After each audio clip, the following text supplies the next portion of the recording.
First யூனிட்டில் part 2 economics. Indicator to show the living standard of people in a country. It is obtained by dividing the national income by the population of a country. அதாவது தனிநபரோட வருமானத்தை find out பண்ணுறது தான் per கேப்டா income. இதை எப்படி find out பண்ணுறாங்க அப்படின்னா dividing the national income by the population. Personal income. Personal income is the total money income received by the individuals and household of a country from all possible sources from the direct tax. அதாவது என்ன சொல்கிறாங்கன்னா personal இன்கம்னா தனிநபரோட தனிப்பட்ட வருமானத்தை மட்டும் சொல்கிறது தான் personal income அப்படின்னு சொல்கிறாங்க. Personal income can be expressed as follows. PI equal to NI corporated income tax minus undistributed corporated profit minus social security contribution plus transfer payment. அதாவது என்ன சொல்கிறாங்க அப்படின்னா கார்ப்பரேட் இன்கம் டேக்ஸோட அன்டிஸ்ட்ரிபியூட் கார்ப்பரேட் ப்ராஃபிட்டை வந்து minus பண்ணுவோம், அதோட சோசியல் செக்யூரிட்டி கான்ட்ரிபியூஷனையும் மைனஸ் பண்ணி plus transfer payment. Transfer payment means கேஸ்லலாம் கிடைக்கிற அந்த பேமெண்ட் மூலமாகவும் கிடைக்கிறத பற்றி சொல்கிறது தான் personal income. Disposable income. Disposable income means actual income which can be spent on consumption by individuals and families. அதாவது டிஸ்போசபிள் இன்கம் அப்படின்னு என்னன்னு சொல்கிறாங்கன்னா இண்டிவிஜுவல் தனித்தனியாக யார் எவ்வளவு அவங்க ஃபேமிலிஸில் எவ்வளவு செலவு பண்ணுறோம் அப்படிங்கிறத பற்றி சொல்கிறது தான் disposable income. It can be express as disposable income equal to PI minus direct tax. அதாவது என்ன சொல்கிறாங்க அப்படின்னா இதை எப்படி ஃபைண்ட் அவுட் பண்ணுறாங்க அப்படின்னா பர்சனல் இன்கத்துலேருந்து டைரக்ட் டேக்ஸை மைனஸ் பண்ணால் நம்மளுக்கு கிடைக்கிறது disposable income. From consumption approach DI equal to consumption expenditure plus savings. அதோட கன்சப்ஷன் எவ்வளோ நுகர்வோர்கள் செலவு பண்ணுறாங்களோ ப்ளஸ் சேவிங்ஸ் பண்ணுறதையும் ஃபைண்ட் அவுட் பண்ணுறதும் disposable income. Methods of GDP calculating.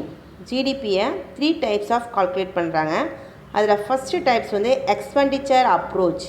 In this method the GDP is measured by adding the expenditure on all the final goods and service produced in the country during a specified period. அதாவது ஒரு குறிப்பிட்ட காலத்தில் ஒரு நாட்டில் எவ்வளோ உற்பத்தி பண்ணுறாங்களோ அதை தான் எக்ஸ்பெண்டிச்சர் அப்ரோச் அப்படின்னு சொல்கிறாங்க.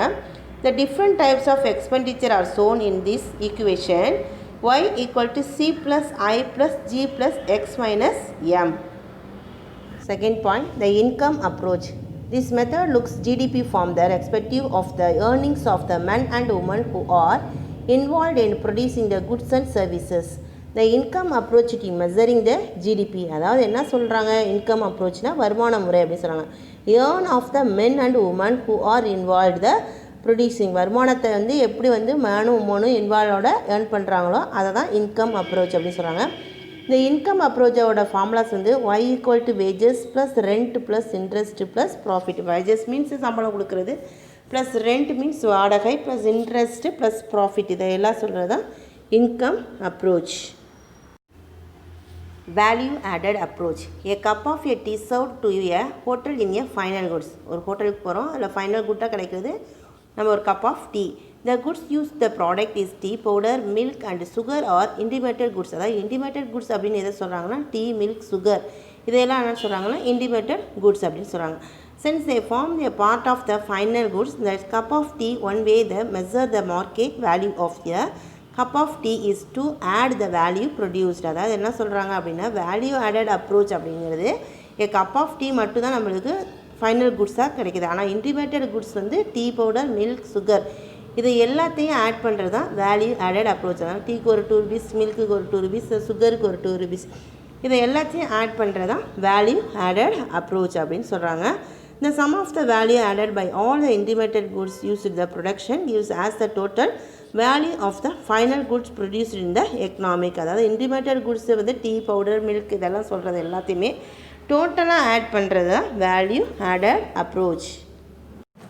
Importance of GDP. ஜிடிபியோட இம்பார்ட்டன்ஸ் என்ன அப்படிங்கிறது ஒரு 7 பாயிண்ட்ஸ் கொடுத்துருக்காங்க. அதில் ஃபஸ்ட்டு பாயிண்ட் வந்து study of economic growth. Economic growth எப்படி பொருளாதாரம் எப்படி வளர்ச்சி அடைஞ்சிருக்கு அப்படிங்கிறத பற்றி நம்மளுக்கு படிக்கிறதுக்கு யூஸ் ஆகுது. Second point unequal distribution of wealth. Unequal distribution of வெல்த்துங்கிறது ஒரு பகுதியில் எவ்வளோ வருமானம் வளர்ந்துருக்கு, ஒரு பகுதியில் எப்படி பஞ்சம் ஏற்பட்டிருக்கு, எப்படி சமனற்ற நிலையை தெரிஞ்சுக்கிறதுக்காக அன்ஈக்குவல் டிஸ்ட்ரிபியூஷன் அது தெரிஞ்சுக்கிறதுக்காக யூஸ் ஆகுது அப்படின்னு சொல்கிறாங்க.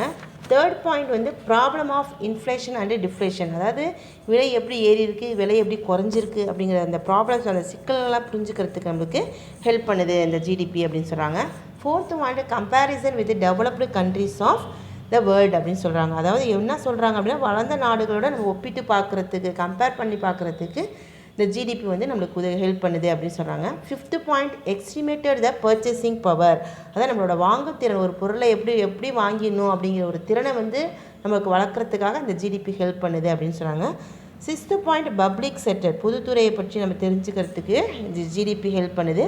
Seventh point guide to economic plan, நம்ம ஒரு திட்டமிட்ட ஒரு வழிகாட்டியாக பொருளாதாரம் எப்படி இருக்கணும் அப்படிங்கிறத கைட் பண்ணுறதுக்கு இந்த ஜிடிபி ஹெல்ப் பண்ணுது அப்படின்னு சொல்கிறாங்க. ஒரு 7 பாயிண்ட்ஸ்.